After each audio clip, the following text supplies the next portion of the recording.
السلام عليكم ورحمة الله وبركاته. أهلا بيكم جميعا. فيديو جديد هنتعلم فيه إن شاء الله مع بعض غرزة جديدة. الغرزة دي تقدري تستخدميها في كوفية، شال، توظفيها بأي شكل انت حباه. بشوفها لايقة جدا كمان في البطاطين. بطانية بيبي أو رانر كنبة أو سواء رانر ده صوف أو قطيفة. هننفذها إن شاء الله النهاردة كباترون أو نموذج بسيط، ولكن أكملها إن شاء الله تبقى كوفية. وانزل لكم صورها على القناة. هستخدم معاكم هنا خيط متوسط السمك، وهستخدم معاه إبرة رقم 6. نبتدي على طول ننفذ. هعمل حلقة البداية. الغرزة دي محتاجة سلسلة البداية تكون من مضاعفات رقم 3.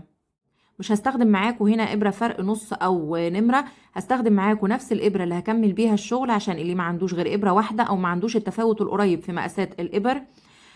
تقدري تشوفي أنا هو بستخدم نفس الإبرة، إبرة واحدة. هستخدم نفس الإبرة، ولكن هريح إيدي شوية باتزان، بحيث إنه يبان إنه أول سطر ده مشغول بإبرة أكبر نص نمرة أو نمرة. محتاجة قلت مضاعفات رقم 3، فأنا عملت دلوقتي 3. أعد تاني 1 2 3. هعمل تلاتات وهكذا للآخر. هكمل السلسلة، ولكن مش هعمل بمقاس عرض الكوفية اللي أنا هشتغلها بالظبط.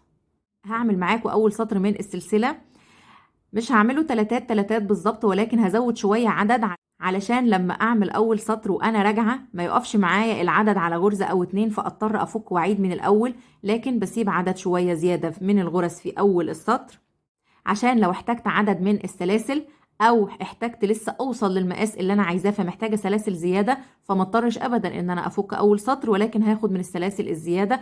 وبعد كده لو فاضوا فكهم سهل جدا، بالعكس زي ما ذكرت قبل كده. عملت سلسلة البداية. نبتدي نشتغل على طول. هرتفع للغرزة دي سلسلتين، ادي 2 سلسلة. في تالت سلسلة هشتغل في ظهرها. كل شغل السطر الاول هيكون في ظهر الغرزة، علشان الحواف تكون اول الشغل زي اخر الشغل. بتبقى احسن كتير ما اشتغل في الحلقات اللي هي العادية حرف الفي اللي فوق ده. فادي سلسلتين ارتفاع، وهقلب التالتة وهشتغل فيها هشتغل حشو نص عمود عمود في نفس المكان. وادي حشو في نفس مكان الشغل نص عمود، وفي نفس المكان برضو عمود بلفة. ادي اول مجموعة في بداية السطر. هحدد اول غرزة بماركر اهي عشان ما تلخبطش. ادي حشو نص عمود عمود. المجموعة التانية هعد من قدام 1 2 3 واقلبها، او اعد من الظهر اهو 1 2 تالت واحدة. هروح على طول اشتغل حشو نص عمود عمود في نفس المكان. ادي نص عمود وعمود في نفس مكان الشغل. حشو نص عمود عمود، حشو نص عمود عمود. تاني الشغل كله هفوت 2، وفي التالتة هشتغل انا كده قلب السلسلة. لو من وش السلسلة اهو هفوت 2، وفي التالتة هشتغل. هفوت 2 وفي التالتة هشتغل اهو 1 2. في التالتة حشو نص عمود عمود بلفة. باينة قوي اهي 1 2، وفي التالتة كل السطر كده. عشان كده بنقول مضاعفات رقم 3. 1 2، وفي التالتة حشو نص عمود اهو في نفس المكان عمود بلفة. 1 2، في التالتة حشو اهو 1 نص عمود. تاني غرزة، تالت غرزة عمود بلفة في نفس مكان الشغل. بعدين أعد 1 2، تالت واحدة حشو في نفس المكان نص عمود في نفس المكان، عمود بلفة. خلينا نشوف الغرزة اهي.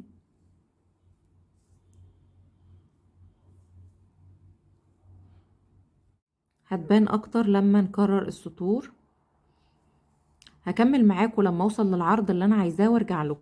وصلت كده ل20 سنتي، هنهي اول سطر. الغرزة دي انا هكملها كوفية، فانا محتاجة يكون عرضها 20 سنتي، فعشان كده بحدد المقاس دلوقتي 20 سنتي. انا بشرحها هنا بس على مجرد نموذج تكرار من الاسطر هوريه لحضراتكم، ولكن تكملة الكوفية اخلصها وانزلها ان شاء الله كصور على القناة. كررت انا كده المجموعات حشو نص عمود لغاية لما وصلت للعرض اللي انا عايزاه. وصلت لاخر السطر، كنت زودت شوية بس رجعت في القياس ل20. وصلت لهنا. هنهي ازاي؟ احنا كنا بنشتغل 2 وفي التالتة 2 وفي التالتة، فهنا 2 وفي التالتة هعمل حشو بس، النهاية حشو بس، حشو وبعدين سلسلتين ارتفاع والف الشغل. ارتفعت سلسلتين ولفيت الشغل. جزء السلاسل اللي عندي دوت اللي فات خلاص انا كده ما عدتش محتاجاه، قررت المقاس هفكه وارجع لكم. اكمل بقى السطر التاني. دي غرزة الحشو اللي انا نهيت بيها. ارتفعت سلسلتين هروح فيها وهشتغل حشو نص عمود. ادي حشو تاني غرزة في نفس المكان نص عمود، والعمود بلفة معاهم كمان. وادي السطر. اجيب الماركر اللي عندي واحطه برضو في اول غرزة. ادي حطيت الماركر، ابرتي. هعمل ايه بعد كده؟ زي ما كنا بنفوت 2 ونشتغل في التالتة، المجموعة دي حشو نص عمود زي ما افتكر من السطر اللي فات، يعني دول 3 غرز. في تالت واحدة هروح على طول اللي هي دي اللي كانت الحشو في السطر السابق. ولو عديت برضو من هنا اهو، بصوا لو عديت من هنا ادي 1 2 في التالتة اللي هي الحشو في السطر السابق، هشتغل ايه؟ هروح عندها على طول وتحت حرفين الفي هشتغل حشو نص عمود، عمود بلفة في نفس المكان.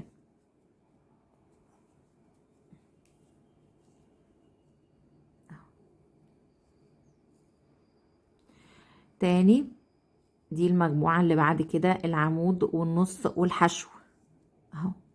هعد من فوق 1، هعد من فوق 1 2 3. تالت واحدة دي اللي هي حشو سطر السابق، التالتة دي هعد اظبط كده واعد حروف الفي وضحت اهي. 1 2. تالت واحدة دي اللي هشتغل فيها، يعني برضو في السطر ده هفوت 2 واشتغل في التالتة دي اللي هي ايه برضو علشان اتأكد وابقى فاهمة انا بعمل ايه. اللي هي اول حشو في المجموعات في السطر اللي فات، هروح عندها على طول وتحت حرفين الفي اهو مع الابرة هشتغل حشو نص عمود، عمود في نفس المكان. نكمل. اعد 1 2 التالتة، وممكن بالنظر خلاص انتي عارفة الحشو السابق اهو، هروح عليه على طول ولا مسافات ولا اي حاجة، اعمل حشو ونص عمود وعمود بلفة.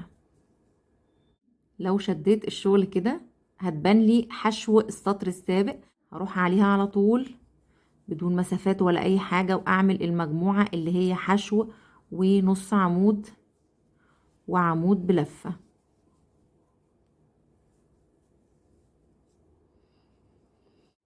كده الشغل بقى عبارة عن ايه؟ تكرار سطر واحد من الغرزة دي، عبارة عن مجموعات. تاني غرزة اشتغل في التالتة حشو نص عمود، عمود بلفة، وهكذا. هكمل معاكم اوصل للاخر وارجع لكم. وصلت معاكم لاخر السطر، وزي ما نهيت اول سطر عندي هنا لو تفتكروا اهو بغرزة حشو، هنهي برضو السطر ده بغرزة حشو في اول غرزة حشو اشتغلتها اللي هي كان فيها اساعد نفسي لو هي كان فيها الماركر اهي، اول غرزة حشو، وبعدين هرتفع بسلسلتين ونشوف. انهيت هنا بغرزة حشو وانهيت هنا بغرزة حشو، وخلاص كده الغرزة ما هي الا تكرار للسطر ده. هنعمل برضو السطر ده مع بعض. ارتفعت السلسلتين ولفيت الشغل، ومكان ما ارتفعت انهيت انا السطر اللي فات بغرزة حشو. هي دي دلوقتي اللي انا هشتغل فيها المجموعة بتاعة الغرزة اللي هي حشو، وبعدين اهو نص عمود، وبعدين غرزة عمود بلفة في نفس المكان. ممكن احدد لو بالعد هفوت غرزتين وفي تالت غرزة هشتغل المجموعة بتاعتي، او بالنظر. دي حشو السطر السابق، دي اول مجموعة اهي، اول مجموعة دي مجموعات اهي. اول مجموعة بيبقى فيها حشو، اروح على الحشو على طول واشتغل. ادي حشو، بعدها نص عمود في نفس المكان. اجيب بس الخيط، بعدين ايه، بعدين عمود في نفس مكان الشغل اهو. دي المجموعة اللي عليها الدور، الحشو بتاعها اللي هو ده اهو. هشتغل فيها حشو نص عمود، عمود بلفة في نفس المكان. بعدها على طول في الحشو حشو نص عمود، عمود بلفة، وهكمل السطر وارجع لكم ننهيه مع بعض. وصلت معاكم للاخر، وبرضو زي ما نهيت السطر السابق بحشو، هنهي هنا في الحشو اللي فيه العلامة هشيلها، وعلى طول اروح هنهي بحشو بس، وهرتفع سلسلتين والف الشغل. وفي الحشو اللي انا نهيت بيها السطر السابق هو ده مكان اول مجموعة في الغرز، اللي هو حشو ونص عمود وعمود بلفة في نفس المكان،